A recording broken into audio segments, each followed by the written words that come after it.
സുന്ദരിയും രാക്ഷസനും. വളരെക്കാലം മുമ്പ് ഒരു ധനികനായ വ്യാപാരി ഒരു നഗരത്തിൽ താമസിച്ചിരുന്നു. അദ്ദേഹത്തിന് സുന്ദരിയായ ഭാര്യയും 2 പെൺകുഞ്ഞുങ്ങളും ഉണ്ടായിരുന്നു. അവർ വളരെ സന്തോഷത്തോടെയാണ് ജീവിച്ചിരുന്നത്. ആ വ്യാപാരിയുടെ ഇളയ മകളുടെ പേര് റൊസീന എന്നായിരുന്നു. റൊസീനയ്ക്ക് പേര് പോലെ തന്നെ ഒരു റോസാപ്പൂവിൻ്റെ ഭംഗിയായിരുന്നു. ദുർഭാഗ്യവശാൽ ഒരു ദിവസം വ്യാപാരിയുടെ ഭവനത്തിന് തീ പിടിച്ചു. രാത്രി എല്ലാവരും ഉറങ്ങിക്കിടക്കുമ്പോഴാണ് സംഭവം നടന്നത്. തീ ആളിപ്പടർന്നു.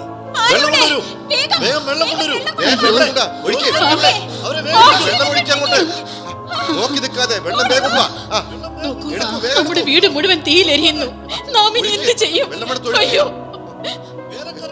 വിഷമിക്കണ്ട അച്ഛാ, നമുക്ക് ആർക്കും ആപത്തൊന്നും സംഭവിച്ചില്ലല്ലോ. നമ്മളെല്ലാവരും രക്ഷപ്പെട്ടില്ലേ? നമ്മൾ ഇനി എവിടെ താമസിക്കും? നമുക്കിനി ഗ്രാമത്തിലുള്ള വീട്ടിൽ പോയി താമസിക്കാം. വ്യാപാരിയുടെ ഒരു ചരക്ക് കപ്പൽ വരാനുണ്ടായിരുന്നു. കഷ്ടകാലമെന്ന് പറയട്ടെ, അത് പ്രതീക്ഷിച്ച് തുറമുഖത്തേക്ക് പോയ വ്യാപാരിക്ക് കൊടുങ്കാറ്റിൽപ്പെട്ട് തൻ്റെ കപ്പൽ തകർന്നുവെന്ന വാർത്തയാണ് ലഭിച്ചത്. തിരിച്ച് വീട്ടിലേക്ക് നിരാശയോടെ യാത്ര തിരിച്ച വ്യാപാരി ഒരു കൊടുങ്കാറ്റിൽപ്പെട്ടു. വിറളി പിടിച്ച തൻ്റെ കുതിര പരക്കം പായാൻ തുടങ്ങി. ഓ, എന്തൊരു കാറ്റാ ഇത്! സ്ഥലവും മനസ്സിലാവുന്നില്ലല്ലോ.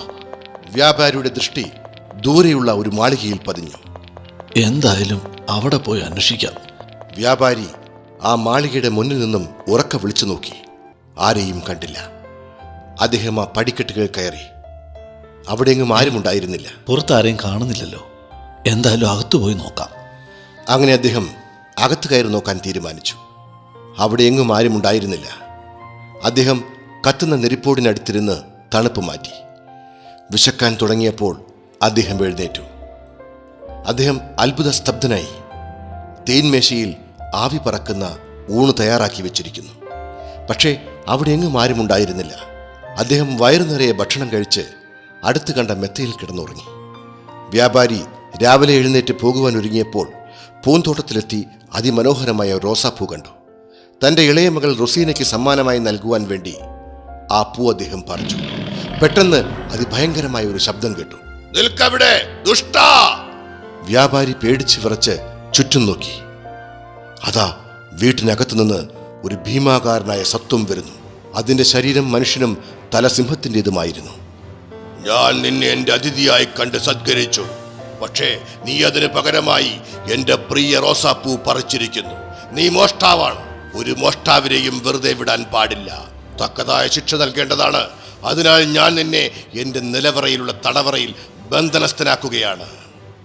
ദയവായി ക്ഷമിക്കൂ. ഞാനൊരു കള്ളനല്ല. ഞാൻ ആശ്രയം തേടി വന്ന ഒരു വ്യാപാരിയാണ്. ഞാൻ നിന്നെ വെറുതെ വിടാം. പക്ഷേ നീ എനിക്കൊരു വാക്ക് നൽകണം.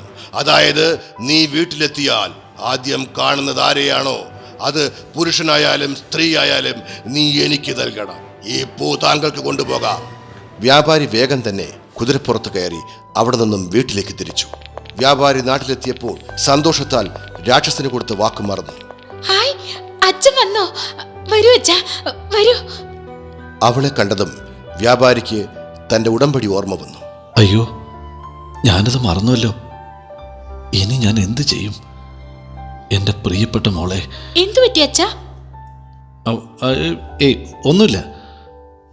ഞാൻ എൻ്റെ പ്രിയപ്പെട്ട മകളെ ആ രാക്ഷസിൻ്റെ അടുത്തേക്ക് അയക്കില്ല. ഇനിയിപ്പോ എൻ്റെ വാക്ക് തെറ്റിയാലും ശരി. അച്ഛാ, അച്ഛൻ എന്താ ആലോചിക്കുന്നത്? ഞാൻ പറയുന്നത് കേൾക്കുന്നുണ്ടോ? അച്ഛൻ എന്താ ഇത്ര ആലോചിക്കുന്നത്? മോളെ, ഞാൻ ഇന്നലെ രാത്രി ഒരു സത്രത്തിൽ തങ്ങി. തിരിച്ചു വരുമ്പോൾ അതിൻ്റെ ഉടമസ്ഥനൊരു ഉടമ്പടി വെച്ചു. അതാണ് എന്നെ വിഷമത്തിലാഴ്ത്തുന്നത്. അച്ഛൻ എന്നോട് പറയൂ, എന്ത് ഉടമ്പടിയാണത്? ഞാൻ അച്ഛനെ സഹായിക്കാം. മോളെ, അയാൾ പറഞ്ഞതനുസരിച്ച് വീട്ടിലെത്തിയാൽ ഞാൻ ആദ്യം കാണുന്നത് ആരെയാണോ അയാളെ ആ രാക്ഷസൻ നൽകണം എന്നതാണ്. ഞാൻ ആദ്യം കണ്ടത് നിന്നെയാണ്. ഞാൻ എന്ത് ചെയ്യും? ഭഗവാനെ, എന്നെ സഹായിക്കൂ. വിഷമിക്കണ്ട അച്ഛാ, ഞാൻ ആ മൃഗത്തിന്റെ അടുത്തേക്ക് വരാം. അച്ഛന്റെ വാക്ക് ഞാൻ പാലിക്കാം. അതുപോരെ അച്ഛാ?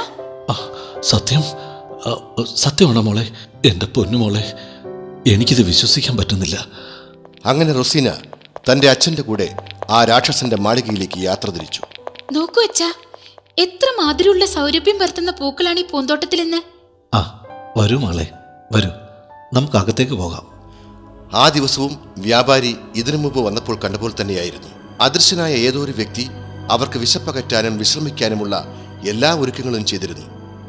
അവർക്കന്ന് വിഭവസമൃദ്ധമായ സദ്യയാണ് ഒരുക്കിയിരുന്നത്. രണ്ടുപേരും മതിയാവോളം ആഹാരം കഴിച്ചു.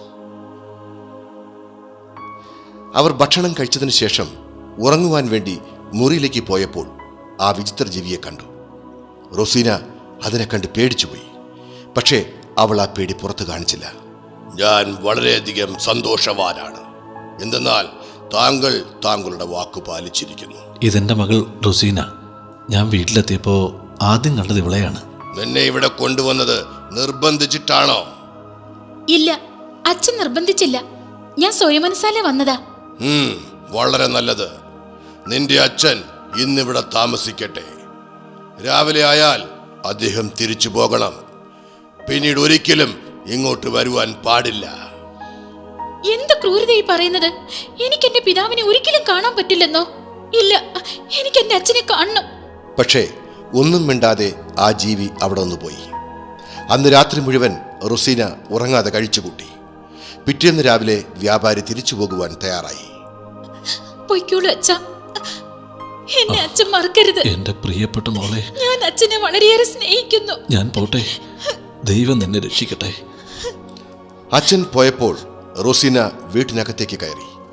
അവിടെ രാക്ഷസൻ അവളെ പ്രതീക്ഷിച്ച് നിൽക്കുന്നുണ്ടായിരുന്നു. റൊസീനയുടെ കണ്ണുകളിൽ നിന്നും കണ്ണുനീർ നിറഞ്ഞൊഴുകുന്നുണ്ടായിരുന്നു. രാക്ഷസൻ അവൾക്കൊരു റോസാപ്പൂ സമ്മാനിച്ചു. കുറച്ച് മാസങ്ങൾ കഴിഞ്ഞപ്പോൾ രാക്ഷസൻ വീണ്ടും ഒരു റോസാപ്പൂ അവൾക്ക് സമ്മാനിച്ചുകൊണ്ട് ഇങ്ങനെ പറഞ്ഞു: ഇതൊരു മാന്ത്രിക പുഷ്പമാണ്. ഇതുകൊണ്ട് ഞാൻ എന്ത് ചെയ്യാനാണ്? ഇതും പിടിച്ച് നീ നിന്റെ അച്ഛന്റെ അടുത്തെത്തിക്കാൻ പറഞ്ഞാൽ ഇത് നിന്നെ അവിടെ എത്തിക്കും. നിന്റെ ആജ്ഞകൾ അനുസരിക്കുന്ന ഒരു പുഷ്പമാണിത്. ഇത് കിട്ടിയിട്ട് എന്ത് കാര്യം? ഉടമ്പടി പ്രകാരം എനിക്ക് വീട്ടിൽ പോകാൻ അനുവാദമില്ലല്ലോ. തീർച്ചയായിട്ടും പോകാം, പക്ഷേ ഒരാഴ്ച കൊണ്ട് തിരിച്ചു വരണം. സത്യമാണോ? അതെ.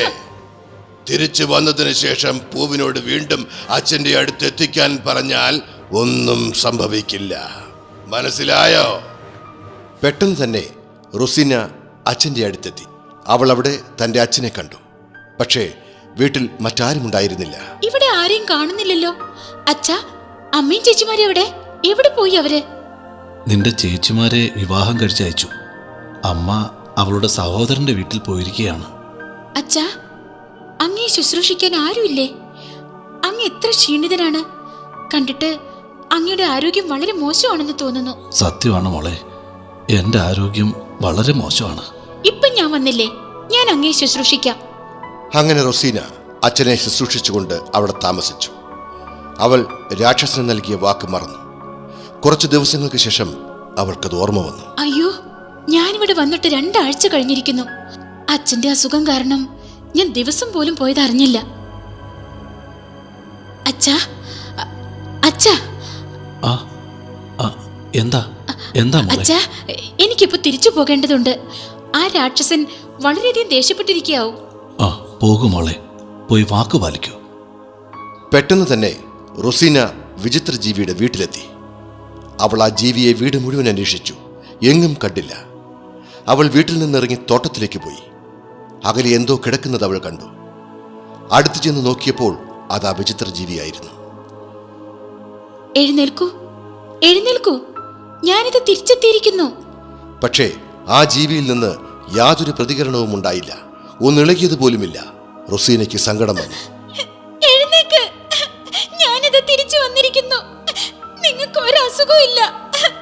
എന്നെ തനിച്ചാക്കരുത്. എനിക്ക് താങ്കളെ ഇഷ്ടമാണ്. പെട്ടെന്ന് ആ മൃഗം എഴുന്നേറ്റ് നിന്നു. റൊസീന പേടിച്ച് പിന്നോട്ട് മാറി. അവൾ മിഴികൾ ഉയർത്തി നോക്കിയപ്പോൾ അതിന്റെ സ്ഥാനത്ത് ആരോഗ്യ ദൃഢഗാത്രനായ ഒരു യുവാവ് നിൽക്കുന്നു. കണ്ടാൽ ഒരു രാജാവിനെ പോലെ തോന്നിക്കും. എങ്ങനെ വിചിത്ര രൂപയായി ഞാൻ രാജകുമാരനായി മാറിയെന്നായിരിക്കും നീ ചിന്തിക്കുന്നത്? അതെ, ഞാൻ യഥാർത്ഥത്തിൽ ഒരു രാജകുമാരനാണ്. ഒരു ശാപം മൂലമാണ് ഞാൻ വിചിത്ര രൂപയായത്. എനിക്ക് ശാപമോഷം കിട്ടാൻ ഒരു പെൺകുട്ടി സ്നേഹത്തോടെ എനിക്ക് വേണ്ടി കണ്ണീരൊഴുക്കണമായിരുന്നു. താങ്കൾ അനങ്ങാതെ കിടക്കുന്നത് കണ്ട് ഞാൻ താങ്കൾ മരിച്ചു എന്ന് കരുതി പേടിച്ചു പോയി. എനിക്ക് നിന്നെ വളരെ ഇഷ്ടമായിരുന്നു. നീ ഇവിടുന്ന് പോയപ്പോൾ ഞാൻ വളരെ ഉദാസീനായിപ്പോയി. ഭക്ഷണമൊന്നും കഴിച്ചില്ല. ക്ഷീണം കാരണം ഉറങ്ങിപ്പോയതാ. താങ്കൾ ശാപമോചിതനായതിൽ ഞാൻ വളരെയധികം സന്തോഷിക്കുന്നു. ഇനി ഞാൻ തിരിച്ചു പോയിക്കോട്ടെ? ഞാൻ നിന്നെ വിവാഹം കഴിച്ചോട്ടെ? രണ്ടുപേരുടെയും വിവാഹം ആഘോഷപൂർവ്വം നടന്നു.